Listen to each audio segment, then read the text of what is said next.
This meeting is being recorded. Okay, good morning, good afternoon, good evening, everybody. I am Nisanka from Coaching with Nisanka. I help parents who co-parent with narcissistic partners or ex-partners. And as usual, I've got Amanda with me in our series of conversations. Amanda help women, predominantly women, navigate breakups and divorces after toxic relationships. But I'll let Amanda introduce herself and don't go anywhere. This is a question that we get asked very often, and the question is, can we tell the truth to our children about narcissistic partners or their narcissistic parent? Can we tell? Why can't we tell? It comes in different forms. So stay. Amanda, I'll let you introduce and then we'll get to the questions straight away. Thank you, Nisanka. So, as you said, I help predominantly women who are navigating breakups and divorce from highly narcissistic or toxic individuals, and that includes the post-separation abuse, co-parenting, etc. So, I'm going to leave it to you to introduce, to dive into the topic. Okay. So thanks again, and so I did a workshop a couple of weeks ago, I think, or last week, I can't remember now, on how to ungaslight your children. And one of the common questions I got asked was, why can't we tell the truth to our children about their narcissistic parent? And or can we tell the truth? And I went straight away, no, you can't. And then I gave a couple of reasons, and then I walked away, and then reflected. And I thought, actually, that question has many layers, and it's not as simple as a yes or no. So I said to Amanda, let's bring this in. We'll talk about it, and then we'll take it from there. So Amanda, would you like to start? What do you say? What's your view on, or observations, or your research on, can we tell the truth to our children about their narcissistic parent? As you say, there are many points to this conversation, and I think it's not black or white. It depends on many factors. So there is the age factor there, obviously. If they're very young, they don't have that capacity to to understand on that level, or to digest emotionally or cognitively the discussion. But as they get older, for example, if they ask, maybe they've heard about narcissism because it's so widely spoken about, or through social media they've stumbled upon it somehow, and they may ask you the question. Let's say they're a tweener or a teen, and they ask you, is my parent a narcissist? Then it's a tricky topic, because it's a tricky question, because on the one hand, obviously you don't want to gaslight the child, because they're already probably being gaslighted by their other parents. So it's a very tricky terrain. And then on the other hand, you don't want to obviously slate the other parent, or essentially a child will always see themselves as part one parent and part the other. So if you kind of present this, their one parent as a narcissist, and they don't have the kind of then they're not mature enough to cope with that information. They may internalize and then think, well, I must be part inherently, a bad person. This all sounds very, it sounds awful, and and then they may get carried away with the idea and think, this is what I am, and I'm going to be like that. And so I personally I probably would say it's not the best idea to identify the parent as a narcissist. But then generally, although I put myself forward as someone who specializes in the area of narcissism, at the end of the day, I always would tell my client, labels don't really matter at the end of the day. What matters is identifying various behaviors, how they play out, how it impacts the person that they're with. So like, it really depends on the situation. But with a child, I think the ultimate importance is to point out that whatever grievances they have with the other parent, it's not their fault. These behaviors are because they are a certain way. It's not healthy, but it's not because the child did something that caused this behavior. Okay. Well, thank you very much. I think you've pretty much covered very, very important aspects with regard to children. So one is look at the age appropriateness and how are you going to learn navigate this without gaslighting the children, but at the same time without trashing the other parent, but at the same time keeping that truth so that you don't lie to your children either. So this is a really tricky, it's like, what's that game where you walk on this line? I don't know what's it called. Tightrope, kind of. Yeah, you're balancing it act, isn't it? You're like walking on this rope and you're trying to balance yourself on this. There's so many wind coming from every different direction, and you're trying to balance yourself on this. It does feel a little bit like that. So I thought about it. I reflected on this, and I reflected on some of the conversations I've had with people, my clients, and also some of the conversations I've had with children who've been through this, because I work with teenagers as well, and I reflected on it, and I kind of came up with like a bit of a triangular vision for this. So one angle is you have children. What's the impact on the children? That's one thing that you need to be weighing on.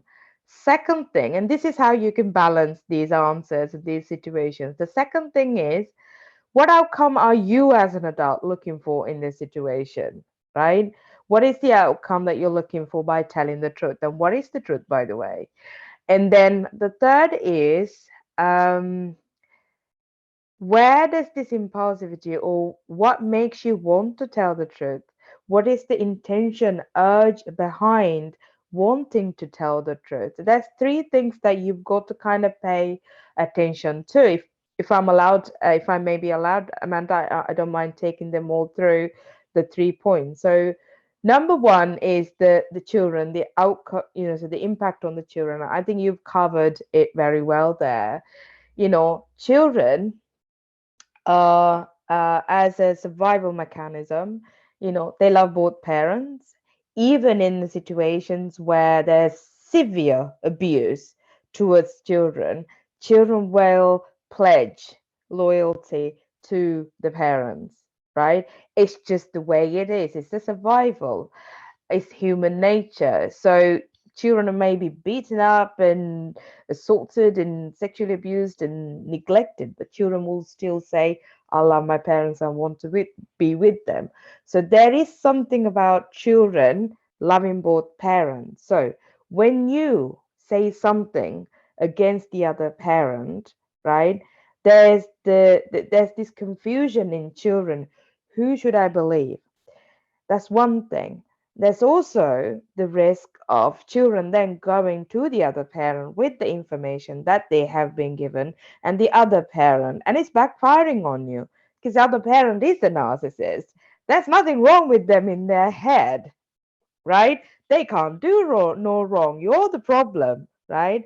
So they're going to start then sort of trashing you to the children.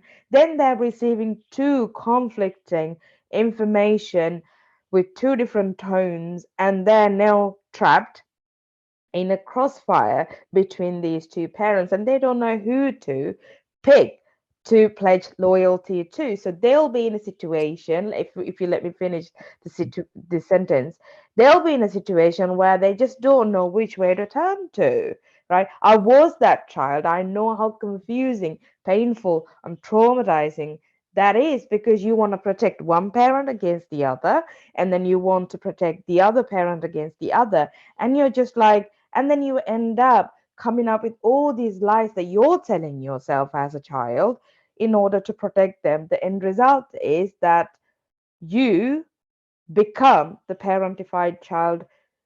The children become parentified before their age. They start getting sort of assigning responsibilities to themselves before they are actually ready, which is quite a dangerous, psychologically dangerous position for the children to be in. You were going to say something. Just a very small point, but I mean, you make a very, very valid point that I was just going to add that oftentimes, so if you bring up that word, you know, your parent is narcissistic, then, and they relate it to the one who's narcissistic, then they're going to use it against, you know, the other parent and say, well, it's the other, actually, it's your other parent that's the narcissist. So it's like, Absolutely. oh my God, what's going on? And their head's spinning. So yeah. Absolutely. So it can absolutely backfire. It is going to backfire on you. Well, likelihood, high chances of it backfiring on you. And then, so that's one end. And also, like Amanda covered earlier, developmentally, children are not ready to digest some of this language, the concepts. They want to be loved by both parents equally, and they don't want to be in a stressful environment where they're having to survive, protect, be the parent for the other parent. So children should just rest in our love, and they shouldn't be in these positions. So that's one thing. I would, however, add one thing here. If there's a safeguarding breach, children are in potential danger or immediate danger of being harmed. Of course, this manipulation is harmful. Nevertheless, there may be situations where parents feed them, certain things that you're just okay with it. And, children are relatively safe, I say. Not the best environment, but relatively safe. Whereas the other situations, the children might be in situations where that they, because of the rage, and they might be in immediate danger. And in such cases where you need to get authorities involved, maybe that you will end up telling the truth to the children, because you want to make sure that children realize that it is not their fault and they're not at fault. So there might be situations you will actually have to expose the other parent to a certain degree. I would suggest that you get the professional involved, and people who are qualified to work with children, who have got the knowledge to work with children involved in situations like this, because they're so complex. And also, you're stuck in the situation yourself, and you can't see the issues for what they are in situations like that, because you're in it, thickly. The second point, unless you have anything to add, Amanda, I don't mind moving on to the second point. No, please. Okay, cool. So the second point is, what outcome are you looking for? Right? And that's so important to question whenever we want to tell the truth, and our truth is our truth, right? And we believe our experience, and that's why we are doing the work. We believe your experience. There's no doubt what you're telling is the truth. Okay. So, however, for a third person, the child is a third person, the truth doesn't look the same way. It really doesn't, right? It doesn't look the same way. And also, there's the possibility of the other parent brainwashing the child with a different kind of truth. And for the child, both of these are truth, right? And so, what are you actually looking for? Are you looking to break the relationship with the narcissist, between the narcissist and the other parent? Are you looking for that? Are you looking for such an outcome? Are you looking for the child to be more loyal to you than the other one? Or do you want the child to be eventually what you're looking for? What is the outcome are you looking for? And are any of these outcomes that you're looking for, are they beneficial for the child emotionally and developmentally, right? Are they beneficial for the children? So that's the second point. The third point is, what makes you want? Where's the urge coming from? Quite similar to the outcome that you're looking for. What is the urge? Are you looking for your emotional, for your experience to be validated? Are you looking to be believed? Are you looking for this experience to be told and explored, and your story to be told to somebody? Are you looking to prove that you are the good parent and the other isn't the good parent? That, are you looking to disprove what the narcissistic parent is saying about you. What is the age?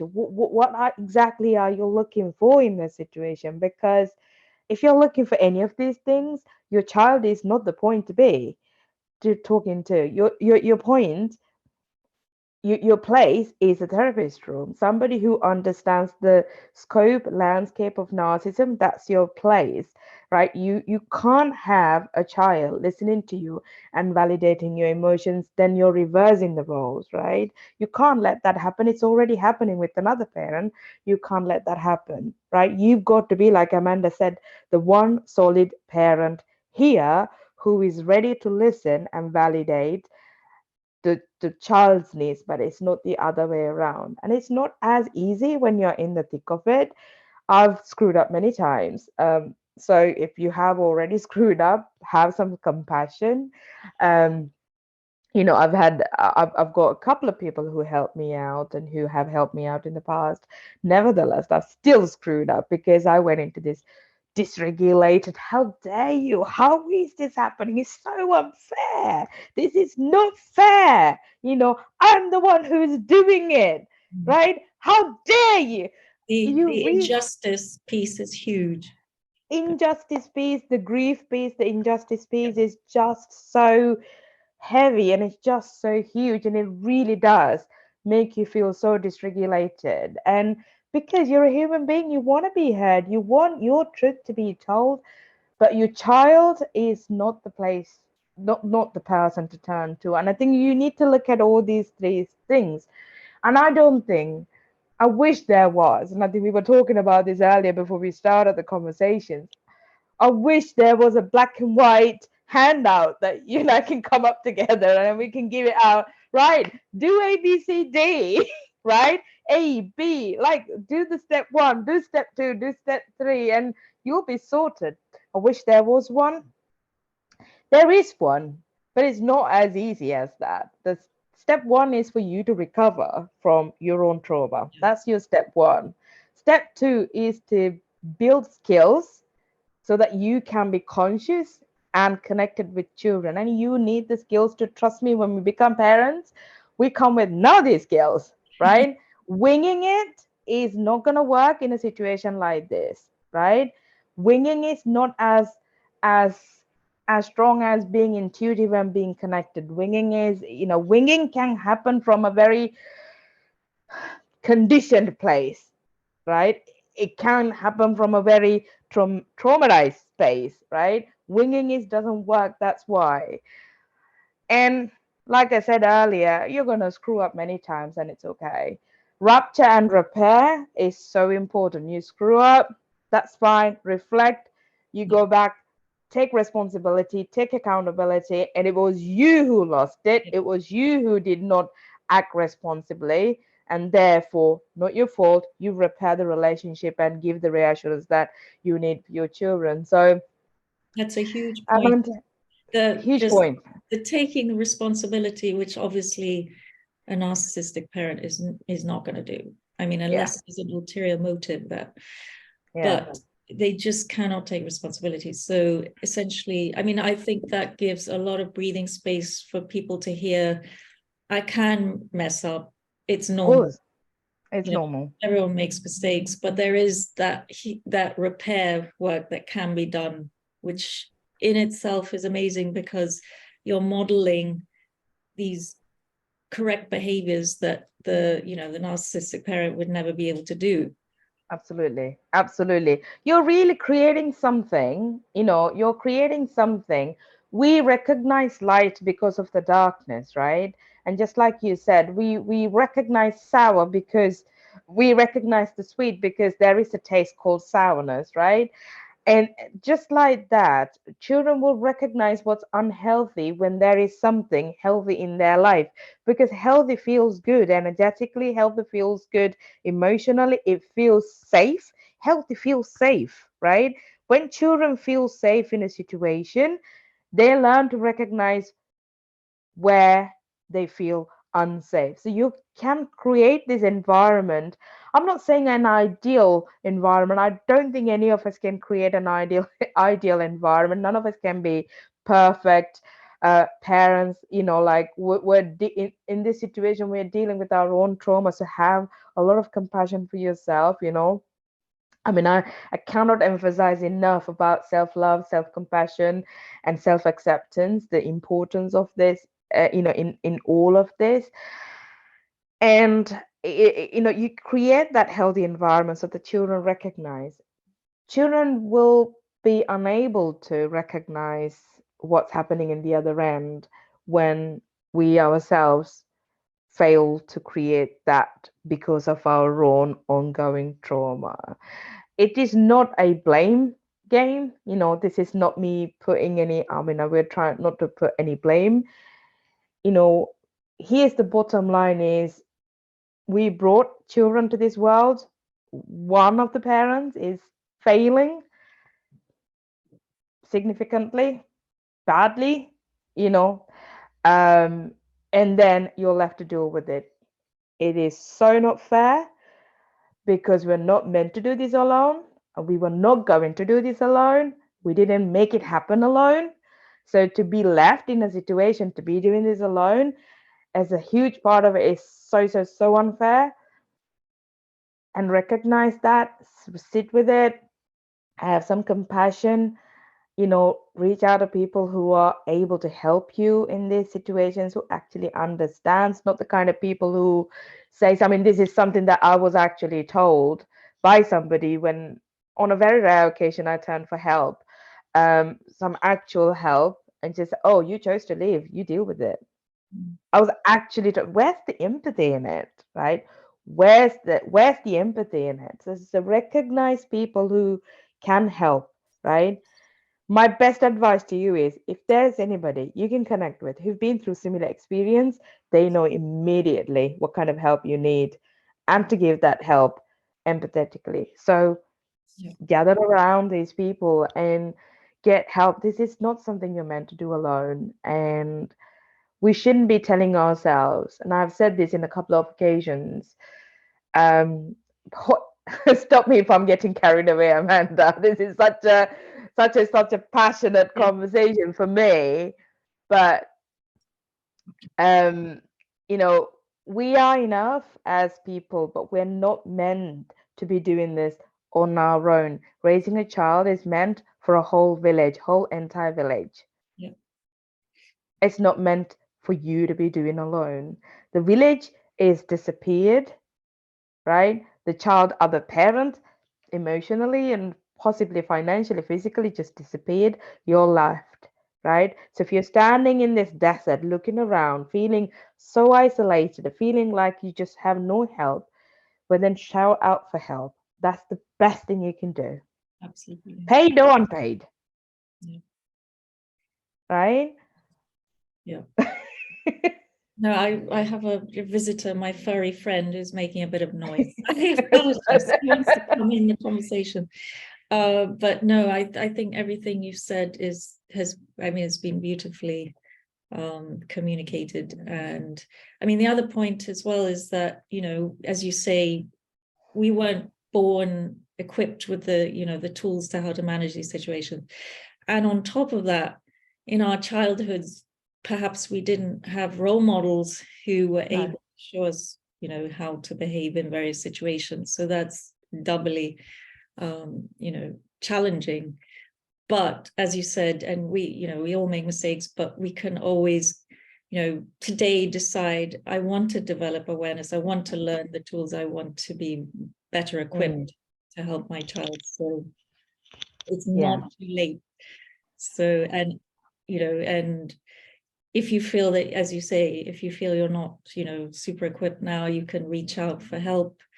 But at the same time, learn. There's so much information out there now. Absolutely.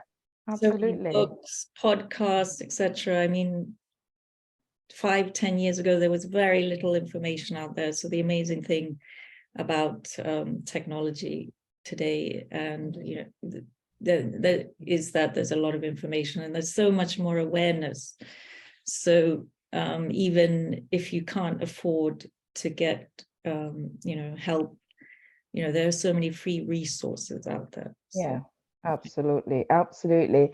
I so agree. I mean, I just ask for help, and let's just maybe for a second, maybe speak to that part of you that's feeling shameful of asking for help. That here's one thing: when you've been in a narcissistic relationship for long enough, even if it's like 2 weeks, I think there's something in us that just shy away from asking for help, because the moment you ask for help is the moment you get shunned and dismissed and discarded and etc etc. So there's obviously naturally a fear within us to turn around and ask for help. There's no trust that we will get the help because we never received the help that when we wanted it. And if you grew up with narcissistic parents, that's not a habit anyway, right? Especially in a relationship. So you might feel fearful asking for help, right? So maybe at the end of this video, one thing you can do today, just one thing, right, is maybe even, right, write to us saying, I would like such and such conversation from you, right? Practice it, something like that. Practice it, asking for help, or write an email to a friend who you know will not let you down and just said, can I have 5 minutes? Because I really want something to talk about, right? There's something I really want to talk about, right? Write an email, just maybe just do one thing. And you've got to strengthen those muscles that's really been like now white washed, deleted, right? You've got to rebuild them, and you've got to retrain those muscles for asking help, because if your children don't see you asking for help from others, they're not going to ask for help from anybody either, because they're going to grow up knowing asking for help is not something that we do in the family, right? And Or sorry, on top of that, they may be hearing from the narcissistic parent that asking for help is a sign of weakness. So absolutely, absolutely. So asking for help is one of the most courageous things to do. Once you've been beaten and battered by narcissistic abuse, asking for help is also one of the most difficult things to do. So yeah, do that one thing. And then with that, I think we're gonna sort of end the conversation, unless you have something else to add, Amanda. And let us know how you felt, how you perceived this, what your questions are, one thing that you want to ask for help. And let us know, keep us informed. yeah, to add to that, it would be great for you listeners to write in, as Nisanka said, but also if there are any particular topics that you want us to talk about, or there's a scenario that you're dealing with, and you'd be, it would obviously be anonymous, but that you're happy that we kind of talk through and and help you manage the situation, then please do go ahead. And also, I just wanted to mention the importance of establishing a really strong value system in the home. I mean, that's kind of, perhaps it's kind of understood, but just, I'm sorry, something just happened. Sorry, technical difficulty, sorry. But just, establishing a few values in your home. So perhaps it's no shouting, no lying, those type of things. And essentially, those are values, again, that will not be very prevalent in their other home system. And really live those values and make them very apparent and remind the child if necessary. But that's just a small point. But thank you. Nisanka. It was you really are so good at explaining things, and thank you. So are you. So are you. I love these conversations, and I hope you enjoy as much as we have these conversations. I hope you enjoy listening to our conversations. Let us know. I'm running a workshop on how to support your children with anxiety, and it's a free workshop. If you fancy, just join in as well, and I'll put the link below. And Amanda, how will people contact you if they'd like to get some support from you? Yes. So I'm offering one-to-one sessions, and you can find me at amandahale.co.uk, and you can find all the social media links there. So that's brilliant. Thank you. Thank you so much for listening, and we'll come back with another title topic, hopefully something that you want us to talk about in a couple of weeks' time. Take care. Thank Bye. you.